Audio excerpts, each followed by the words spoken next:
ও মাই god, মারাত্মক views ভাই, views না ভিউ ভিউ। জবাব, এখানকার মানুষেরা একবারে এই সময় আপাতত বর্ষার সময় না, একবারে স্বর্গের মধ্যে বাস করে আমার মনে হয় ভাই। অসাধারণ দৃশ্য রে।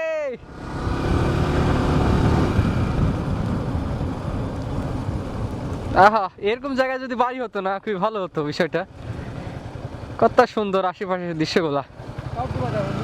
হ্যাঁ, সব ডুবে যায়। ডুবে যাওয়ার সময় তো ভালো লাগে না, কিন্তু এখন একবারে পুরো সবুজে সবুজে ভরে গেছে। এ দাদা, আমি কথা বলতে বলতে তো মারিয়ে দিব গাড়ি, সেন্স থাকিত না কথা বলতে বলতে। না তুমি না যাও, তুমি যাও, তুমি না গেলে শট ভালো আসবে না। অসাধারণ ভাই বাড়িঘর, কিন্তু আমি দেখাতে গিয়ে আমি আমার ভোটার ক্ষেতের মধ্যে যাতে না যাই।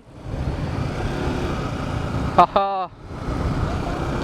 খুবই ভালো লাগতেছে দৃশ্যগুলা, উপভোগ করতেছি ভাই। আসলে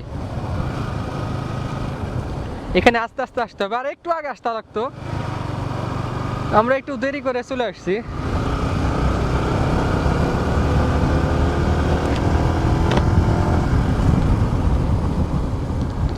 শালা এত পোকা, কি বলবো, হেলমেটের কাজ যদি না থাকতো আজকে চোখ বাদ দেওয়া লাগতো আর কি। আমার বন্ধু বুঝতে পারতেছে এখন পোকার কত জ্বালা। আর একটা করে পোকা চোখে পড়ে মনে হয় যেন গ্যানেট এসে পড়লো চোখে। আর অনেক পরিমাণে ব্যাগ রাস্তা। এগুলো কি, এগুলো দোকান আর কি। ও, আর এটা গ্রাম। আমরা ওই পাশে থেকে আসি, যতবার আসছি নৌকায় করে, কিন্তু এই পাশে আসা হয়নি।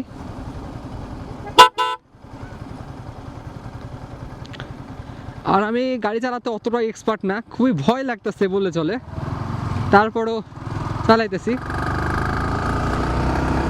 ওহো, ওই যে আমরা নৌকায় করে ওইখানে আসছিলাম, কিন্তু ওই সময় আমি ভিডিও করি নাই। প্রচুর ব্যাগ বুক, এমনি সোজা গিয়ে নামিয়ে দিলে কোনো অসুবিধা হবে না। এখানে তো আর গাছপালা নাই যে বাড়ি খেয়ে বাইকটা শেষ হয়ে যাবে। এগুলা দিয়ে বিকেল করে হাঁটতে যে মজা হবে না সে বলার মতো না। কিন্তু আমার বাসা তো এলাকাতে না, অনেক দূরে। ওই যে আমরা ওইখানে যাচ্ছি। কে ফোন দিছে বন্ধু, দেখতো।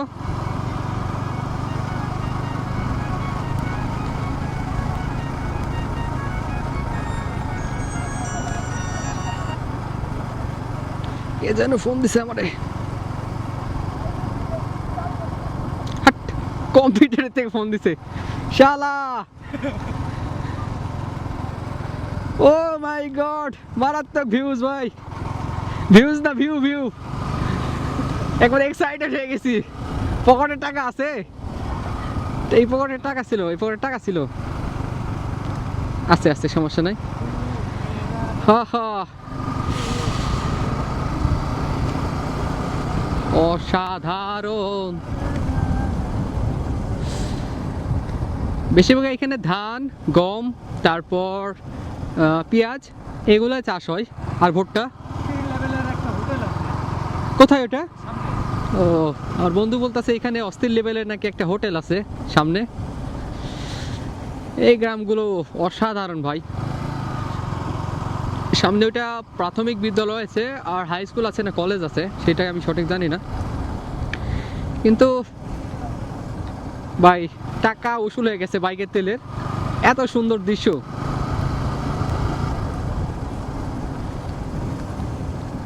সত্যি লাজবাব। এখানকার মানুষেরা একবারে এই সময় আপাতত বর্ষার সময় না, একবারে স্বর্গের মধ্যে বাস করে আমার মনে হয়।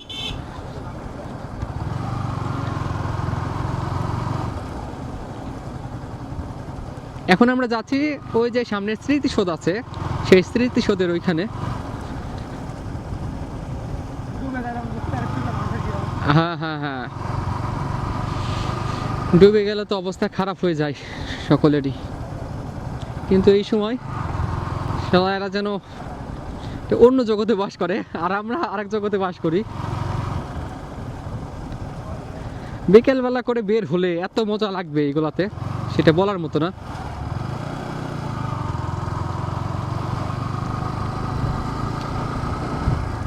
অসম্ভব ভিউ। আমরা যাচ্ছি ওই যে ওইখানে গাড়ি রাখবে যত সম্ভব। আমি এই রাস্তাঘাটে কিছুই চিনি না, তানভীর ভাই আর তানভীর ভাইয়ের বন্ধু আমাদেরকে লিড দিতেছে কোন দিক থেকে কোন দিক যেতে হবে আমাদের। ও হো, বর্ষাকালে এগুলো সব ডুবে যায়, কিন্তু এখন সবগুলো ফাঁকা আছে আর দেখতে খুব সুন্দর লাগছে।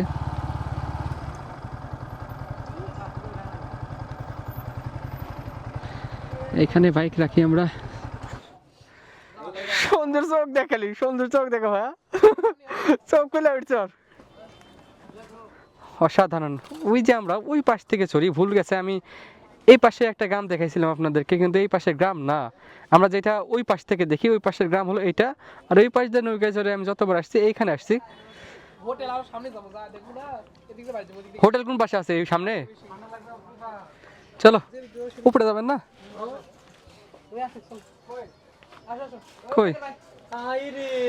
ওরে আল্লাহ, ধূমপান স্বাস্থ্যের জন্য ক্ষতিকর। হ্যাঁ,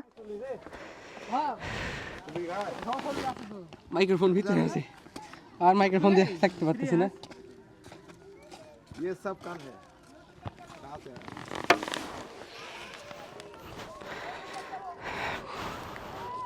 বর্ষাকালে আমাদের জন্য ভিউটা অসাধারণ লাগে, কিন্তু এখানকার মানুষদের জন্য অনেক খাও রে ভা, সমস্যা নাই। ওইখানে নিজে কি খেলা হচ্ছে? ফুটবল। ওহো, ভিডিও সবসময় চালুই রাখবো, এর মধ্যে থেকে কেটে কেটে সিনগুলো দিব। গোকরু গোকরু গোকরু হাইডে, গোকরু ছাড়াবে না,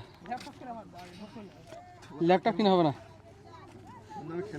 আহা, ফুটবল খেলা হচ্ছে এখানে কবে থেকে আমার। ওকে, এই নাম কি? আব্দুল রহমান। আবির। আমাদের বাসা বাগমারাতে, ভবানীগঞ্জ।